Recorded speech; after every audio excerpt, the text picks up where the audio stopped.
Hello, my name is Bryce Tubbs. Today is Nicole Weyer. She's a burnout prevention coach, a motivational speaker, and trainer. She helps educators silently managing stress and burnout to maximize their impact within and beyond the classroom. I'm extremely excited to be able to share her story, and I'll let you guys partake in this conversation we're going to have today. Thank you so much, Nicole. Thank you so much for being here. I'm excited to have this conversation with you. Looking forward to it. Excellent. So everybody has a story. What was life like before you got into coaching? What was really the catalyst that brought you into this field? I love that question. What brought me into this field was the first chapter of my professional career, which was actually in education. I started off right out of grad school teaching at a college in Vermont, and that shifted my whole career path. I had initially thought I was going to be in international education, taught at the college, and then took an entirely different path, which was unexpected, but at the time felt right. So I just did it. And that resulted in another 20 years of working in schools, mostly as an administrator. I'm a former dean of students and really loved that work. I loved partnering with students and families and mentoring faculty and staff, and being part of a community was so important to me and so fantastic and such a beautiful time. And yet at the same time, what I kept noticing in every school that I served was we were all committed to the mission. We all wanted to bring our best to our students and to our families and to our colleagues every day. And yet at the same time, there was something about kind of the school culture or how we were functioning and how we were living, where we were constantly just running ourselves ragged. Mm-hmm. And I had tried to start some of those conversations within my institutions, and sometimes they're hard to start. And yet we kept having the same conversation every year. We talked about employee morale, we talked about turnover, and we talked about school culture. And the missing piece was really talking about burnout and how we were living. And so I realized I had been waiting for someone to come into schools and have this conversation. And it kind of hit me that I was the person that I was waiting for, because I had been in schools and I understand the gauntlet of the academic year. And I wanted to be a person to come in and say, let's take a look at how we're living and how we're working together, because we can do this and actually honor ourselves and not come from this place of exhaustion. So I walked out of the dean's office and walked right into coaching. Right out, just straight walk. Well, relatively straight, sure. Yep. Definitely, it's been a winding road over the past couple of years for sure. And COVID has kind of obviously for all of us added this extra layer, but It was just clear to me that I really wanted to work with adults about how we're living and how we are taking care of ourselves. Because when we are empty and exhausted, we can't bring our best to friends, family, community members, colleagues, and our communities. And that's something that's important to me. So that has been my trajectory. There's two questions that come to mind. I'm not going to break the second one. The first one is, what are some ways to identify when you start burning out, right? Because some people probably don't know the signs, or you know what I mean? That's a really good question. And that's one of the questions that I have not only with organizations as I'm looking to come in and do a workshop or do some work with them, but also with potential clients and current clients. It's like, how do you know that this is the time for something to shift? And what many people have said to me, and what I started to notice in myself, was I didn't have as much patience as I once had. I started to notice that I got impatient more quickly. I started to notice at different times you kind of get to this place where you think, you start to kind of live for the weekends. One of the things I hear from so many of my clients is, I love teaching and I love that whole community and that experience. But I would start Monday and all I would look forward to was Friday, or I'd get to the middle of the week and I'd start to live for the weekends or summer vacation. And so there's just Some of it loses its luster. The work that once lit you up and got you so excited, you're now going to, but there's not that joy and that passion and that anticipation that's behind it. It's almost like we're dimming our own light. I also hear from a lot of my clients that they didn't realize that something was wrong until someone came up to them, usually a spouse or a colleague, and said, "Are you okay?" And that was the moment for them where the light turned on and they had this, oh my goodness, someone thinks I'm not okay, and someone's noticing a change in me that I don't notice in myself. So I think sometimes it comes from outside of ourselves. Someone who knows us well says, something's different, and it might not be different in this positive way. It might be different in a way that causes them to worry about us. Can I ask you this question? So there's two. So again, there's always that two question. The second, I'm gonna have to push the second one back further now because you said something cool. You know, how can we be high performers without burning out? You know, how can we just keep moving? Well, I guess sorry. Can I combine this question? How can we be high performers? Is there a way we can recharge our batteries or reset that burnout clock, or what? That's another fantastic question.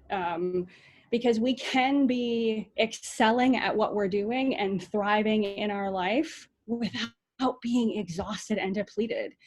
What it takes is some self-awareness. It takes our ability to notice when some of those things start to show up, when we have less patience, when our energy starts to drop, when our sleep gets really restless and just awful, when we shift from this place of, wow, I used to be able to actually go to bed and wake up in the morning and feel rested, and we wake up and we just really want to have an unfriendly relationship with our alarm clock. So part of it is noticing and awareness. Part of it is also some of the commitments that we make to ourselves on a daily basis. And some of them can be really simple. It can be being mindful about how much time we are on our screens and on our devices. It can be as simple as, an hour before we go to bed, put your phones away, put your tablets away, turn off the TV so we can start to allow mind and body to really start to decompress and slow down. Some of it can be committing to one activity every single day that you really love, that brings you joy, that makes you smile. And that can be something simple. These don't have to be these grand gestures and this huge vacation or something like that. It can be a cup of tea that you really like. It can be listening to music as you're going to work, when we can actually get outside and go to work again, instead of always doing work calls and always multitasking. It can be giving ourselves an opportunity for 5 or 10 minutes of just quiet every day, for reflection, for journaling, for meditation, to crack open a book, or to just sit outside and kind of take in the fresh air. So it really is a combination of some of these simple actions that we can do on a daily basis that don't take 3, 4, 5, 6 hours, that help us sustain our energy and continue to reignite our passion on a daily basis. Interesting. That's really cool. Can I ask you this question? So,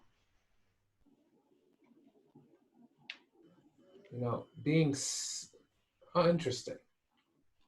Being passive versus being still. Is there a difference between the two? And, can you help explain what the difference is, if there is one? I think that there can be a fine line in some ways. When we are in this place of stillness, our objective is to really tune in and honestly to find that place of quiet. And that's not about not reacting or responding to something. It's really about calming ourselves down. And honestly, one of the easiest ways to start to find that stillness is to sit comfortably on the floor, on a chair in your favorite place, feet on the ground, and take a couple really deep breaths, and just start to trace your breath from the inhale all the way down to your belly, and then on the exhale. And as we do that, that becomes our focus, and it starts to calm mind and body. And the difference between that and being passive is we might still be engaged in a situation and simply not responding. Stillness is about stepping away from that activity for a moment and giving ourselves essentially that moment to reflect and kind of collect ourselves again. Okay. Interesting. It's really, really cool. Writing down the question. Let me ask you this question. So, what does being calm feel like for people who've like either never really taken the time to be calm, or they just never experienced what true calmness is? Wow. Interesting. What I would say is when we tap into that calm that actually exists within all of us, because it's there, sometimes it's a matter of us ignoring it or not necessarily recognizing it. I would say that calm is this sense of it's okay. It's this sense of feeling your mind start to slow down and quiet, instead of that natural fast pace that we usually run at, where it's one idea after another and we're kind of tracing all those ideas. It's arriving at this place of clarity as well, where maybe our thoughts aren't racing around as much. Maybe we're able to focus a bit more on a specific task at hand. Calm can also show up physically when we, if we're someone who furrows our brow or clenches our jaw or kind of holds our shoulders very tightly, or you find yourself sitting and just really activating a lot of your muscles. It can be getting to this place of sitting in a more relaxed and open posture and in an open way. And again, that starts with some of the noticing and the self-awareness. When we are on the phone or we're having a difficult conversation, where do you feel it in your body? And just noticing where it shows up and where the clenching is, and being able to begin that process with awareness. And then honestly, through some breathing techniques and just through noticing some of it, we're able to really release it. So calm is this home that is within us. And the invitation is to start to notice when we feel the opposite of it, when we feel tense, when we feel anxious, and to learn some different tools that help us soothe and slow down so we can enter into this place of relaxation, of calm, which also honestly gives us so much more clarity. We think and we function so much better when we are not racing.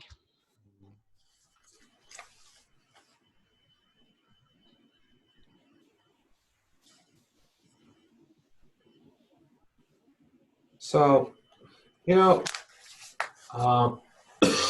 excuse me. So, like, what does the vision look like for you? Either vision for your life or for 5 years, 1 year? What does vision look like for you? My vision for my life, which also includes, myself as a coach, is really to be able to help people transform their life and help people transform their relationship that they have with themselves. For us to be able to identify and be really honest about where we are, celebrate the places that we are really talented and celebrate our strengths, and acknowledge those places where we need to grow. And my vision is to be able to partner with people individually or in organizations and in groups and help inspire and guide them to live their best life and to be their best self. And that begins with that relationship that we have with ourselves. So it's acknowledging the inner dialogue. Are we critical? Do we tend to go to that critical place? Are we celebratory? Are we respectful of who we are? Because this relationship, that the relationship that I have with myself, shows up in my relationships with everyone else. And I have been in a place before where I had a very tense, very confrontational relationship with myself. And that shows up everywhere else. And what I know to be true is that that's not how we need to be living. And sometimes it takes a person to hold up that mirror for us to say, is this really what you want? Mhm. And to be able to walk alongside us as we figure that out and renegotiate that relationship. Mhm. You know, are you working on any special projects right now, or like a group program, or a book, or a conference, or a course, or one-on-one things? Mhm. Good question. I am currently enrolling for a group program that actually starts next week. And it's a short-term 5-week program to really help us give ourselves our own tune-up, quite honestly, because the last couple months with COVID and just with some absolutely extraordinary times that we're living in, many of us have gotten a little bit lost. We've kind of fallen off the wagon and fallen off kilter with movement and how we're eating and the level of stress that we are maintaining and the anxiety that's coming up. So this is a 5-week program designed to really come together in community and have some of that dialogue, pairing a component of our physical health with a component of mindset every week to help us come back to what we know, come back to what we know is true, and start to create a path forward that is less stressful, much more balanced, and that gives us much more energy and rest. So that's one of the things I'm working on. I've also been submitting some proposals for conferences for educational organizations to be able to present and really engage faculty, staff, and administrators in schools in this conversation about burnout and how it shows up and the impact that it has and how it takes us away from the person that we really want to be for our students and for ourselves. I'm also in dialogue working with someone not only on my website, but to launch an online course that everybody can do at their own pace.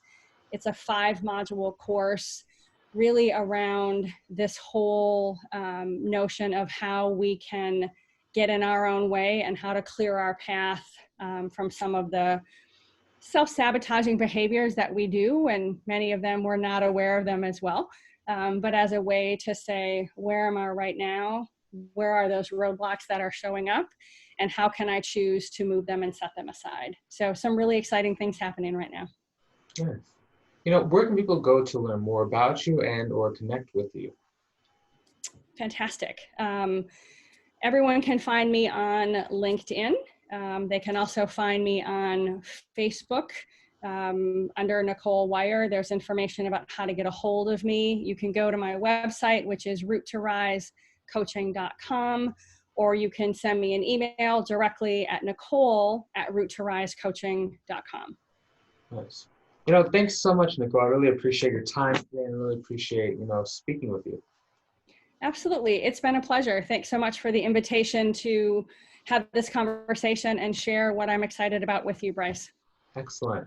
And for those watching, if you want to get some ways to improve yourself and get around people who are helping others do the same, I recommend you come and join us inside of our community. It's basically a mastermind where people are coming together and supporting and uplifting each other every single day. So if that is what you've been struggling with and finding that support group, I recommend you go and click on the link out above or below the video, depending on where you're seeing it. Hopefully you enjoyed watching this video as much as we enjoyed creating it. Feel free to hit that share button so other people can get some value as well. Have a great day. Talk to you soon. We'll see you in the next one. We're done recording in 3 and 2 and